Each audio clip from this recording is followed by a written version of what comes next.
la croix, il y a nos frères des églises de réveil qui nous accusent d'idolâtrie. Nous avons déjà répondu à la question de l'idolâtrie. Mais d'abord ils disent, quand vous faites le signe de la croix, ils vous voient en train de faire le signe. Ils vous disent, mais est-ce que ça c'est la prière? Vous faites ça, est-ce que c'est la prière? Dites-leur que c'est la prière. Dites-leur que c'est la prière.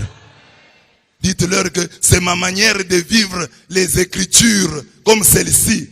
Écoutez cette Écriture. Pour moi, que jamais je ne me glorifie sinon dans la croix de notre Seigneur Jésus-Christ, qui a fait du monde un crucifié pour moi et de moi un crucifié pour le monde. Galates 6, 14. S'il faut que je me glorifie, je ne vais pas me glorifier parce que je porte une chaînette, parce que je porte une belle chemise, parce que je porte une belle veste, parce que je porte un beau pantalon, parce que j'ai des diplômes, parce que j'ai une belle femme, parce que j'ai un beau mari. Je dois me glorifier parce que Christ est mort sur moi, sur la croix. Si quelqu'un te demande, pourquoi toi catholique, tu te signes, dis-lui, c'est ma manière de me glorifier dans la croix de Jésus-Christ. Alors tu vas lui demander lui, comment toi tu te glorifies dans la croix de Jésus-Christ? Comment tu te glorifies? En parole, je me glorifie dans la croix. Non, nous glorifions dans la croix de Jésus-Christ en nous signant. Chaque fois que nous commençons la prière, je me glorifie dans la croix de Jésus-Christ. Je me glorifie pourquoi? Christ est mort pour moi. Même si aucune femme n'est jamais morte pour moi. Même si aucun homme n'est jamais mort pour moi. Mais je sais que Dieu est mort pour moi. Je suis fier de cela. Un Dieu est mort pour moi. Et pas n'importe quel Dieu. Le Dieu tout-puissant. Jésus-Christ, le Fils de Dieu, est mort pour moi. Voilà pourquoi je me glorifie en faisant le signe de croix. Il faut le faire avec amour. Signe-toi avec fierté. Car Galates 6 dit, tu n'as pas un autre domaine, une autre chose pour laquelle tu dois te glorifier. Tu dois te glorifier pour la croix. Dieu est mort pour toi. Dis à ton voisin, même si tu ne meurs pas pour moi, même si tu ne meurs pas pour moi, je connais quelqu'un et il est plus grand que toi. C'est le Dieu de Dieu, le Seigneur des Seigneurs. Il est mort pour moi. Il est mort pour moi. Christ m'a aimé et s'est livré pour moi.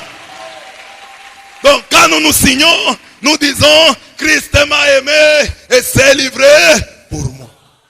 Christ m'a aimé et s'est livré pour moi. Galates 2, 19 à 20.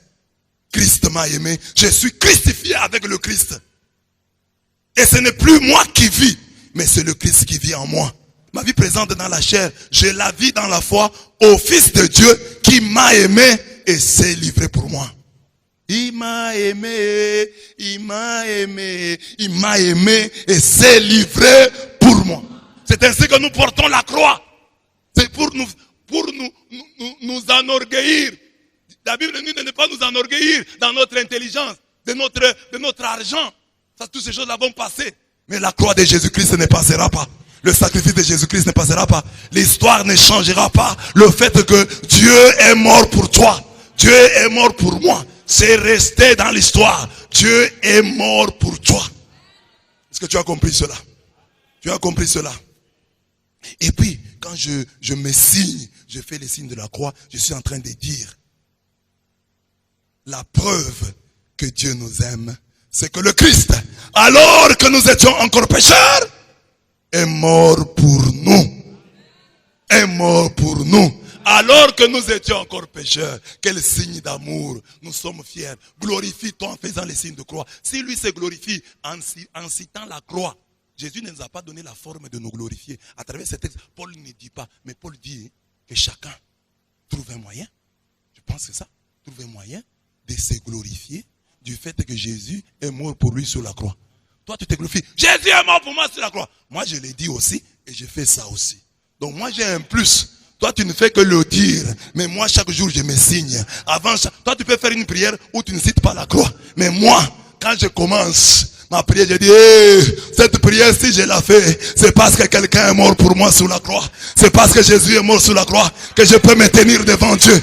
Même si je ne l'ai dit pas avec les paroles, je l'ai dit avec un signe. Si je me tiens aujourd'hui devant Dieu, c'est parce que quelqu'un a ouvert la porte, m'a donné accès au Père. Quelqu'un est mort pour moi sur la croix. Je me tiens devant lui au nom de la croix. C'est C'est la croix qui me fait tenir devant Dieu.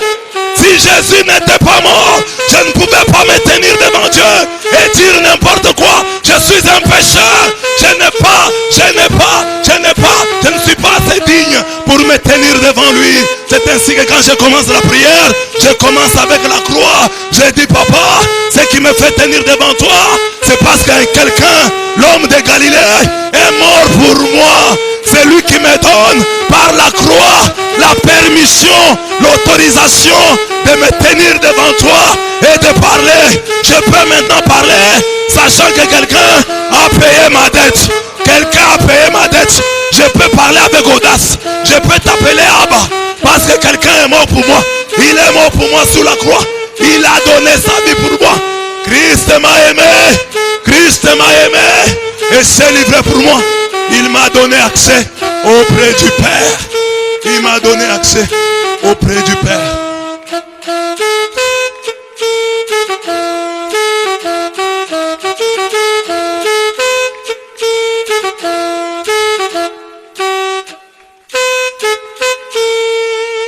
Alors quelqu'un dit, mais est-ce que ça c'est une prière? Je te pose aussi la question. Toi tu dis que ça ce n'est pas une prière. Explique-moi en quoi les mains levées de Moïse étaient une prière. Car la Bible ne dit pas la prière que faisait Moïse. La Bible a dit les mains de Moïse qu'elles restent seulement élevées. Tant que les mains de Moïse seront élevées, je donnerai la victoire à Israël. Moïse n'a rien dit. Moïse a seulement levé les mains. Et Dieu l'écoutait. Et Dieu nous a montré que la prière, ce n'est pas ce que tu dis. La prière, c'est la valeur que tu as sur la balance de Dieu. Ce n'est pas seulement ce que tu dis. Il y a des gens qui ne disent rien, mais Dieu exauce. Il y a des gens qui ont fait dans la Bible des gestes simples et Dieu leur a donné la victoire. David a jeté la pierre, simple pierre, Goliath est tombé. Josué a pris les javelots, il a mis seulement comme ça. Aïe, la ville d'Aïe est tombée. De la même manière, Moïse a levé seulement les mains. Moïse a seulement levé les mains et Israël a eu la victoire.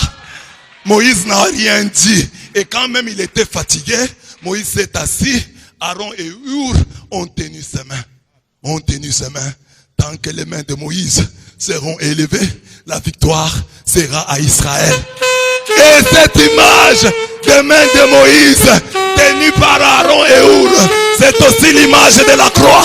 Jésus sur la croix, ses deux mains sont maintenues par deux clous, par deux clous, par deux clous. Aaron et Hur, ce sont les clous qui ont maintenu les mains de Jésus comme ça.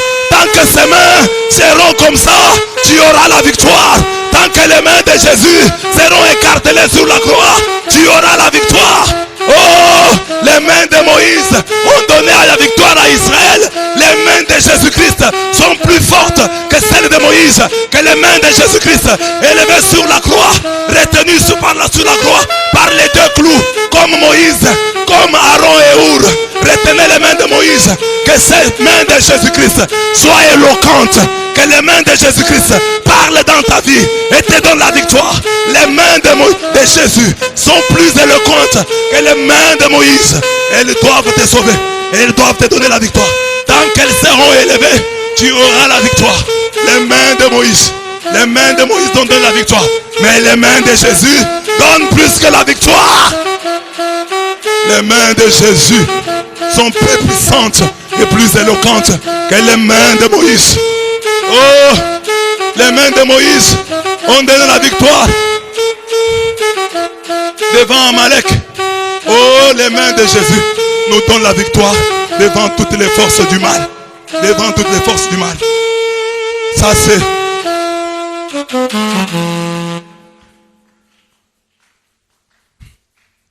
Ça c'est Exode 17, 6 à 16. Donc il dit, est-ce que ça c'est une prière? Est-ce que ça c'est une prière? Dites-lui, est-ce que ça c'est une prière? Mais dans la vie quotidienne ici, nous parlons avec les gestes. Quand je fais comme ça, c'est quoi? Quand je fais comme ça, c'est quoi? Toi qui es un homme, tu n'es pas plus intelligent que Dieu. Je fais comme ça, tu comprends que... Viens. Quand je fais comme ça. Quand je fais comme ça. Sors, hein? Quand je... Sors. Viens. Quand je fais comme ça. Quand je fais comme ça. Là, toi, tu comprends. Et Dieu, lui, ne comprendrait pas quand je fais comme ça. Dieu ne comprendrait pas. Toi, tu es plus intelligent que Dieu. Moi, je te fais comme ça, tu comprends. Je te fais comme ça, tu comprends. Je te fais comme ça, tu comprends. Je te fais comme ça, comme ça, tu comprends. Dieu, lui, ne va pas comprendre quand je fais comme ça. Quand je fais comme ça, il comprend. Quand je fais comme ça, il comprend. Il est Dieu. Il comprend. Quand je fais comme ça, il comprend. Je ne le fais pas pour toi. Je le fais pour lui. Quand je fais comme ça, mon Dieu comprend. Il n'a pas besoin de mes paroles. Si l'homme n'a pas besoin de paroles, il comprend. Il comprend. Il comprend. Il comprend. Même le clignement de l'œil, l'homme comprend. L'homme comprend. De lui parler en clignant de l'œil, l'homme va comprendre. Et Dieu lui ne comprendrait pas. Et Dieu lui ne comprendrait pas. Je vous ai parlé de ce papa qui disait à sa femme, chaque fois que je viens ici à la maison avec un visiteur, regarde mes gestes. Quand j'ai fait comme ça, le Real Madrid a bien joué. C'est-à-dire amène tout, toute la boule, toute la nourriture, amène tout. Quand j'ai fait comme ça, amène la moitié. Quand je fais comme ça, n'amène un. Cette femme comprend le langage des signes de son mari et Dieu ne comprendrait pas notre langage des signes. J'ai encore une révélation. Je vais vous dire, non seulement Dieu comprend, mais le diable aussi comprend. Le diable aussi comprend. Le diable aussi comprend. Si votre ami comprend que vous l'appelez, le diable aussi comprend que vous le chassez. Donc nous pouvons venir à l'église, nous ne parlons pas, nous faisons seulement. Sans rien dire. Le diable sait que c'est lui que nous chassons. Amen. Si Dieu comprend, le diable aussi comprend. Et c'est cette histoire que je vous ai racontée. De ce fou. Un fou est arrivé quelque part. Il a trouvé un bébé d'autrui. Il a pris le bébé d'autrui. Il est monté avec à l'arbre. Les gens sont venus là. Papa, donne-nous les bébés. Le fou a dit, si vous continuez à me demander, je jette le bébé. Les gens ont eu peur. Mais il va jeter le bébé va mourir. Faisons des prières. Appelons les hommes de Dieu. On a appelé les hommes de Dieu. Les musulmans sont venus. Allah Kabarou. Le fou a dit, si tu continues, je jette l'enfant.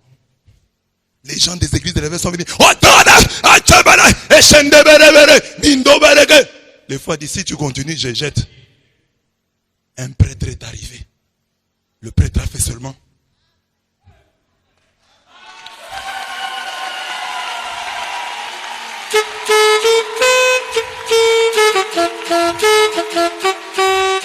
Amen. Le fou a commencé à pleurer. Il dit, non papa, je ne veux pas de problème. Prends l'enfant, prends l'enfant, prends l'enfant. Et le fou est descendu. Le fou a donné l'enfant au prêtre. Les gens ont demandé après au fou, fou, pourquoi tu as donné l'enfant au prêtre? Le fou a dit, vous n'avez pas compris le message qu'il m'a donné. Il m'a dit, si tu ne descends pas, je coupe l'arbre. Moi j'allais accepter qu'il puisse couper l'arbre. Je lui ai donné l'enfant. Je lui ai donné l'enfant. C'est ce que je te dis aujourd'hui. Dans le monde des ténèbres, quand tu fais ça, ils comprennent. Quand tu fais ça, tu fais ça, tu fais ça, tu fais ça, ils comprennent. Ils comprennent. Ils comprennent. Et ils tremblent. Ils tremblent. Ils tremblent. Ils tremblent. Ils tremblent. Car la croix est puissante. Le langage de la croix est très puissant. La croix est un langage. La croix a un langage. Le langage de la croix. Le langage de la croix. Le langage de la croix.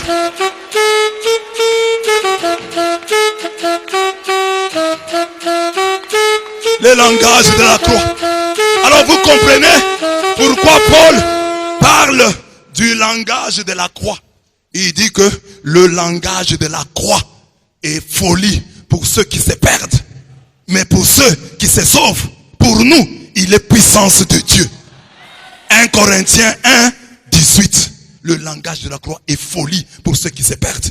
Mais pour nous, il est puissance de Dieu. Donc ce langage de la croix, la croix elle-même est un langage. Et ce langage est une puissance. La croix est une puissance. Alors, si vous expliquez à quelqu'un, il ne comprend pas ces choses, comprenez-le. On dit que le langage est une folie pour ceux qui se perdent. Ceux qui ne comprennent pas ces choses sont des fous, sont des gens perdus. Mais toi, pour toi que la croix soit une puissance.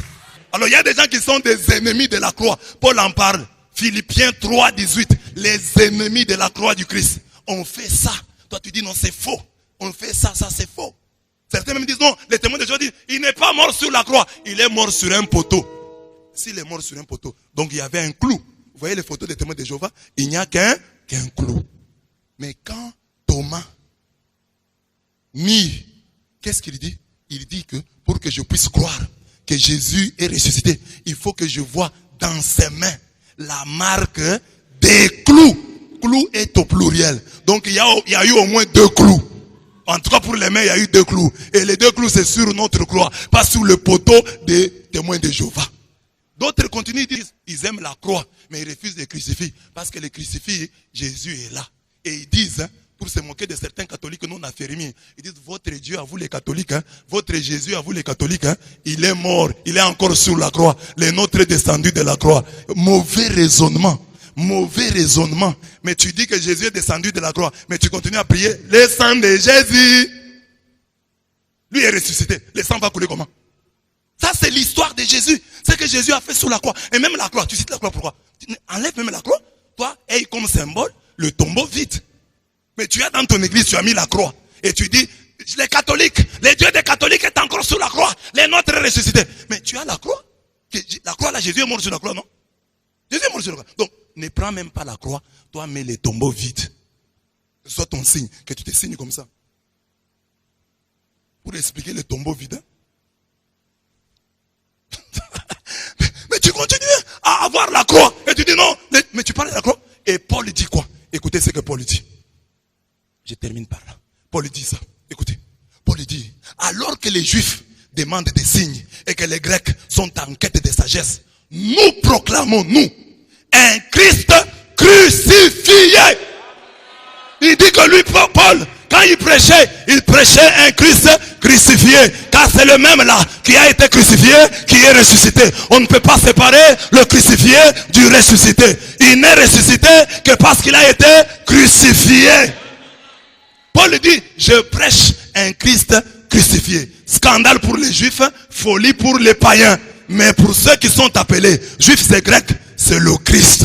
Le crucifié là, c'est le Christ. Le crucifié là, c'est qui? C'est le Christ. Le crucifié là, c'est qui? C'est le Christ. Le crucifié là, c'est qui? C'est le Christ. C'est le Christ.